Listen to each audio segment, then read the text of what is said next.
Broadcasting from the business capital of the world, this is the Podcast Business News Network. And welcome back, everyone. Today, it's all about trust. That's what we're talking about. Probably one of the most important things in our lives. If you don't have trust, what do you have?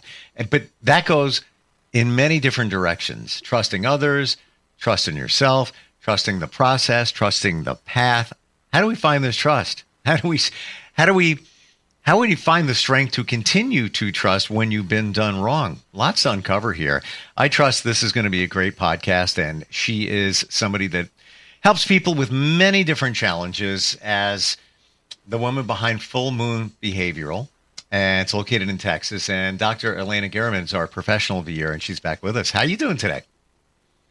I'm doing great, Steve, and thank you for trusting me to be here again. After thousands of podcasts, I don't know that I've ever done one specifically on trust. And again, when you think about it, it's really important. I mean, it's kind of everything in life, really. Right. And, if you think about it, relationship have been damaged, right, due to trust. Maybe even war has started because of trust, and you name it, going from one extreme to another. Trust is so important. And maybe even on a personal level, if you think about it, do we have issues with trust? Do we trust each other? Do we trust ourselves? Because everything really comes down to, what is trust? Why are we so hung up on this term, on this word, on this trust, mistrust, lack of trust? So what is this? And one of the things I usually try to teach my kids, because I like to always go back to the children, trust yourself, kiddos. Go on, move on, do it on your own. Don't be afraid. We just cover up the words, but it's the same meaning. So it doesn't matter if the child is 2 years old and we allow them to fall and get hurt, or if they're 22, right? It's the same thing. Do I trust them? Do I call them every 5 minutes? Do I trust that they're going to make the right decisions and come back home safe? All right. Or maybe when they're 32 and they're telling us, oh, Mom, you know what? I'm getting engaged. I want to get married. Or who knows what else examples there are out there, but it's all about trust. So in my mind, trust really comes or stems from respect. And respect for each other, and respect for the other people around us. Respect that we give to others, and respect that we receive. Because at the end of the day, we all deserve respect. So if there is a little shift in that respect, immediately, I think anyone feels like something is off. And then when that off comes into place, in quotes, right, then there is what's happening now? And that is really what I call trust or mistrust or lack of trust. So where is this coming from? Is this something that's coming into us? It's embedded in our DNA from previous lives? Is it something that is embedded in us from our parents, from our experiences, from our environment? We all have to figure it out, because we all carry our own baggage. But there are a lot of people who doubt us, and they doubt us, in our faces or behind our backs. And that's usually what raises this trust even more, that, puts those bad seeds in our head. And that's usually what brings people into my practice, because I'm trying to stay within the realm of what I do, and to see, like, how does this affect psychiatry? How does this affect mental health? How does this damage people? And those people who don't trust themselves, those people who don't trust anybody around themselves, why do they end up with anxiety? How does this panic attack, turn around and hurt people? Why do somebody says, you know what, I don't trust my boss? And then they freak out every time they see them walking through the door. I don't trust my husband. I have to check his phone every day, every night he gets home. I don't trust my child. Where is this coming from? Interesting. It's got to be your past as a child, maybe, where you have a lack of trust. But do we trust until we're given a reason not to? And does that apply to children as well, and then pilots them later in life? It is very possible, right? So usually people something comes into attention, or people come to get help when there is a break into something, whether it's a break into happiness, break into trust, like right now, break into anything that kind of stems into negativity or goes towards something negative. So it's very likely that something might have happened at some point that reminds them of something else. But what I really like to put it into perspective with, I always like to say, you know, there are people around us that in a way gave us that cross to bear, so to speak.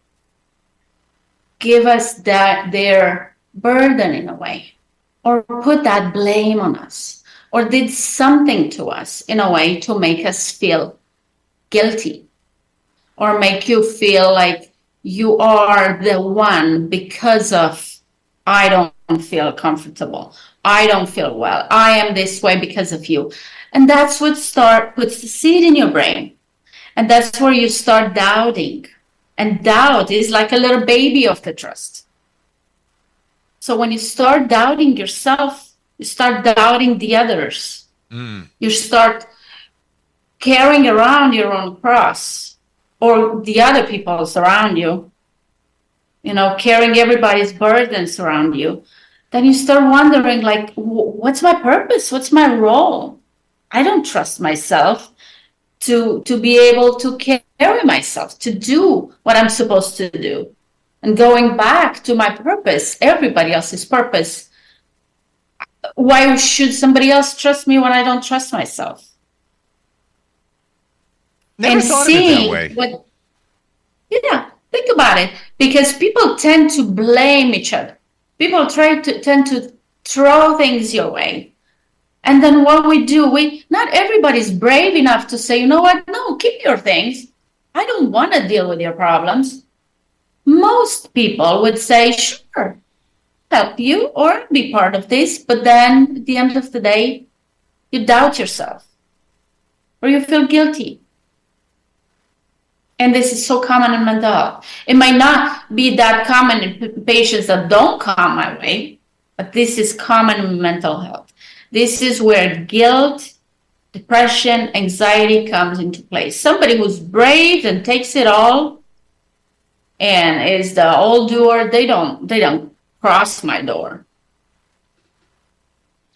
Do you think it's reasonable, now that you're saying this, I'm thinking deeper about it, that if you don't totally trust yourself, you have issues with that, maybe you don't even realize it, that there's a chance that those around you may not trust you? Correct.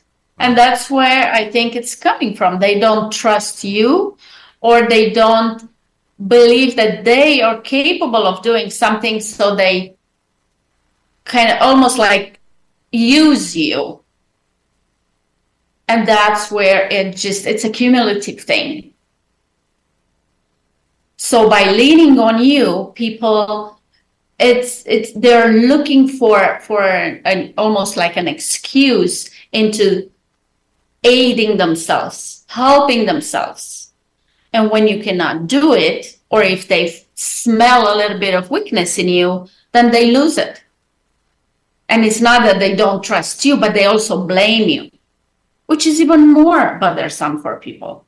So if you get somebody that lacks confidence, lacks authority, lacks self-control, and you add all this, somebody else that's more manipulative, more controlling, then you have a really suicidal patient right there. And that's how you get all the narcissists taking control. And then where is the trust? I want to make a difference between mistrust and lack of trust. So I had an interesting conversation the other day with one of my patients about this.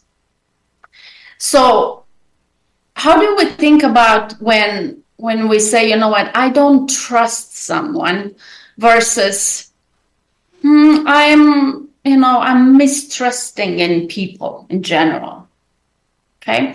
So the way I think of it, the way I see it, mistrust is when there is a possibility or there is the potential of, I could trust somebody, but they maybe broke my trust in the past, or they broke my heart, or something happened to where I'm a little iffy, right? With so that person or anybody after that person? With anybody, right? So it's not necessarily that it's your problem, right? It's something that externally has been done to you that you are like, so I wouldn't necessarily make it as pathological, okay?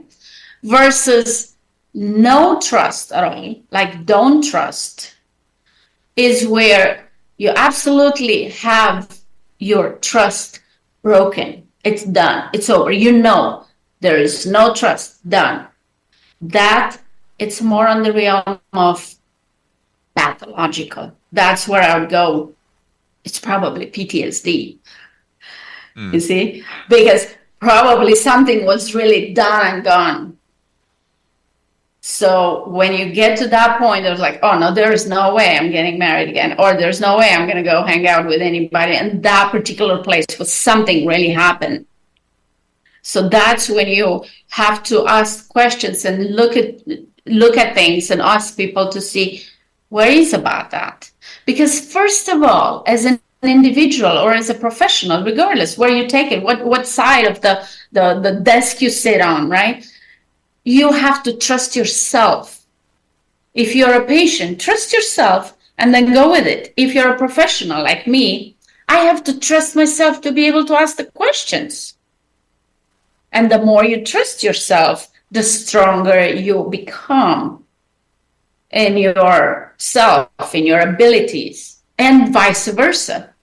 The stronger you become, the more confident you become, the more aware you become of everything, then you can turn around and trust yourself and trust the environment and trust the people in front of you.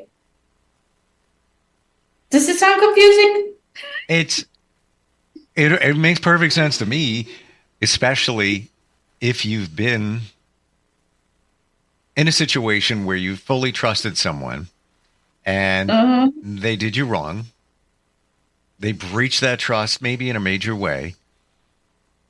And then you focus more on yourself, and then you realize that you can rely on yourself and you can trust yourself. But I don't feel that I automatically trust other people the same way. And I pilot by this, and this has been in the last, say, 3 years, this mantra. I didn't write it. I think Shakespeare did, Bob Marley. I don't know who did. Doesn't really matter. I believe in it. Love everyone. Trust few. Always do the right thing for all, not just yourself. Because if you say, I did the right thing, that was for you, for the greater good. But number 2 point there is my most important one, trust few. And I'm sorry, that's how I roll. I don't trust everybody anymore. It just, and that's not, I'm not jaded. It's not, it's more of, that's what I've been shown. So it's like, right, you gotta be careful. Can't trust everybody. Used to. Not going to happen anymore. Right. Trust few. Right, but I would say, why? What happened to you? And I'm not expecting an answer from you, right, on a national podcast. But I would say, in general, why? What happened to you? Who hurt you? Who broke your trust?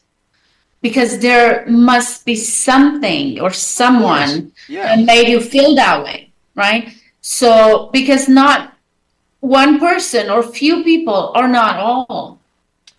And that's where you have to think of as a whole. I completely agree with you. And yes, sometimes it takes just a few. However, why should one open themselves up and trust everyone? Two ways to look at it. Trust everyone until proven otherwise. No, and that's not realistic either, right? I mean, you cannot, especially in the society we live in, you cannot trust everyone. That's my point. Yeah. Right, you cannot. No, but it doesn't mean that you're going to go around not trusting people. No. I that number 2 point was you should trust just about everybody. I trust. Right. Now it's trust few. So we're talking trust less, if you want to call it that. We could change the word few to less. But I will tell you, those who I've encountered that weren't trustworthy, when I think back to all of it, I knew. My gut already told me. I refused to listen. Being very serious. That's one important thing, my gut. When you say that, my gut. And so what is that? Because a lot of people say, I'll go with my gut. I trust my gut. I just trust my instincts. That is where the other trust pathway that I want to take is trust the path. Trust the pathway that you're supposed to take.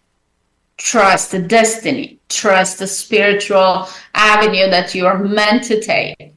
Right? And I'm very spiritual in the sense to where we are born here for a reason. Mm-hmm. There is a purpose why we're here. Mm-hmm. So can we trust that? Should we trust that? What are we supposed to do with that? How do we know why we're here? Why are we supposed to be so blinded and deaf to everything else and just trust that we're here to do certain things, right? Well, that really comes down to your personality, to your upbringing, to your level of education, to your parents, really. When a patient said recently, it comes down to my roommate. Whatever my roommate says, I trust to do. So if it comes down to your roommate, well, then maybe that's what you should do. Pack your bags and go to school. That is your angel right there, your roommate, that is pushing you to go back to school. That is the path. Some people are put in your life to guide you. Some people are put in your life to open doors for you. We all go at some point in our life through different portals.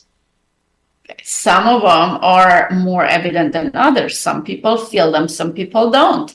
But when we get through these stages in life, we just need to be open-minded, open in heart and soul, and receive them. And just trust that when we're supposed to go or we're supposed to happen, it's going to happen. And how many times we hear stories of people who said, oh, I missed the train, and if I would have been in that train, this would have happened. I missed the plane, and this would happen.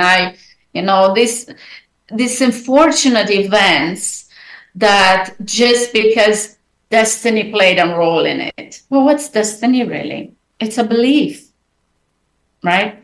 It's not like we can put it on paper and say, okay, this is destiny and told me to do so and so. So having that spiritual belief, having that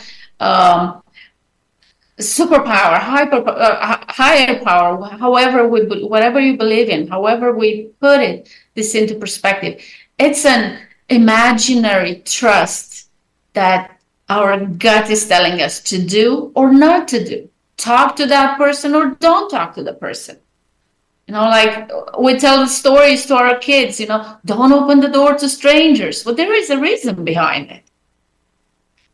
Right? Same thing. Maybe don't open your mouth and talk to whoever, to the boogeyman, right? You might get in trouble. So there is trust and mistrust and lack of it from, ages. There's got to be something, and I'm sure many times it's uncovered when you work with somebody, where it goes back to their mistrust, but I'm talking childhood.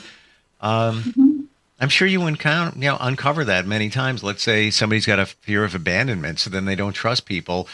It's not necessarily they're afraid that somebody's going to leave them, but they just have, I don't have full trust in everybody because of maybe one situation from their childhood. Is that very possible? Right, it is. And that's why it's very common in PTSD, and it's very common in trauma, childhood trauma, like you said, sexual trauma, abuse, all kind of trauma that is related to marital issues, physical abuse. At any point where you have all kind of abandonment issues, like you mentioned, trusting that person, that not everybody who's going to raise their voice at you are going to yell at you. Not everybody who's going to try to shake your hand is going to hit you. Not everybody who's going to try to ask you to go out is going to kidnap you. All kind of examples that can be given out there to where, trust is involved in all levels and the self-confidence.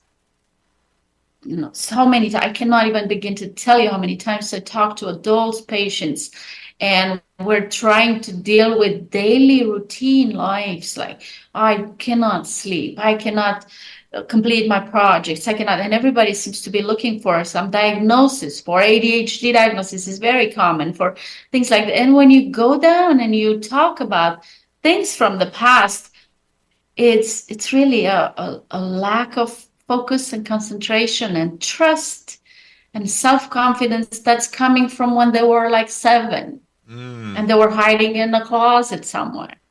It's not ADHD, but did anybody take the time to think about it and talk about it? So having those words and those dots on the I's put at the right place at the right time, and be open to listening to them and think about it and make the association. It's very important. I can tell you, and I agree with everything. And we've all been through different journeys and levels of trust. There's one thing that I absolutely trust, 1,000%, my intuition. That's it. That's more than anybody on this planet. And maybe that is, I trust myself, but it's really my intuition. And how do I arrive at that? Because I didn't trust it. I didn't listen to it. And I know every single time on major life situations, not looking back, it's all a learning experience, but I was blank and wrong. So I always trust it. Got to listen to it. Not always easy. I all get that. But you have to listen from within because it's telling you the answer, and it's the right answer. Right. And especially when you put it in practice with your loved ones. If you've tried it, with your kids, with your spouse, with your parents, or if you have the opportunity with the people you work with, trust your intuition always.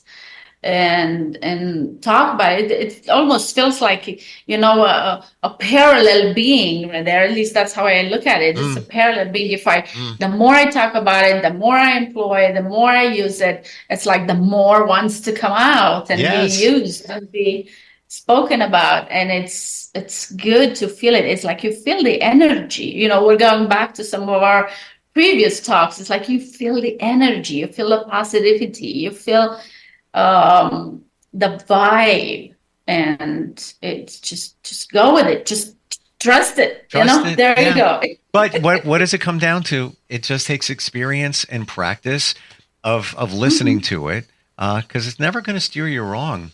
I believe you need an answer. You have it within. Your body knows the answer. The answer. It's trusting the answer. First hearing it, then trusting it. We're out of time. I don't know how that happens. I can't believe it.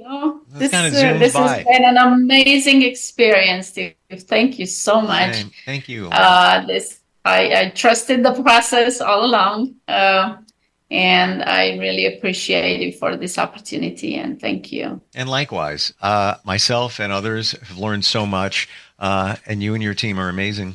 And the more I talk with you, the more I learn and realize how deep you run.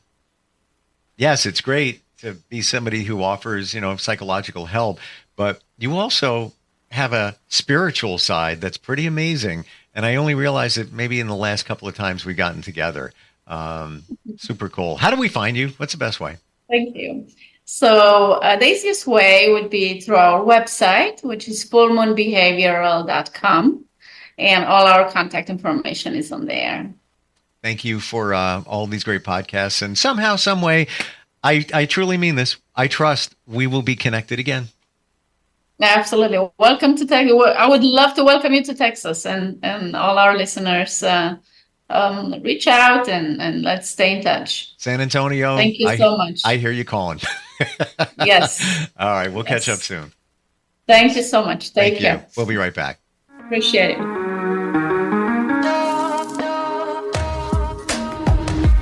Broadcasting from the business capital of the world, this is the Podcast Business News Network. Adopt US Kids presents Multiple Choice Parenting. Your daughter just had her first breakup. Do you A, put yourself in her shoes? How could he do this to you? And for Sheila, she has split ends. B, console her. Oh, sweetie, this is going to happen a lot. 4, maybe 5 more times before you get married. C, take charge. Got to get this all straightened out. Give a little talking to, man to man, mano a mano. Hey, Steve! Is now a good time? No? Okay, no problem. Bye. Or D, help her find a new boyfriend. I know a great place to meet boys. The internet. Nice, single boys. Never mind. How about some ice cream? As a parent, there are no perfect answers. But you don't have to be perfect to be a perfect parent. Thousands of teens in foster care will love you just the same. For more information on how you can adopt, visit adoptuskids.org. A public service announcement from the U.S. Department of Health and Human Services, Adopt U.S. Kids, and the Ad Council.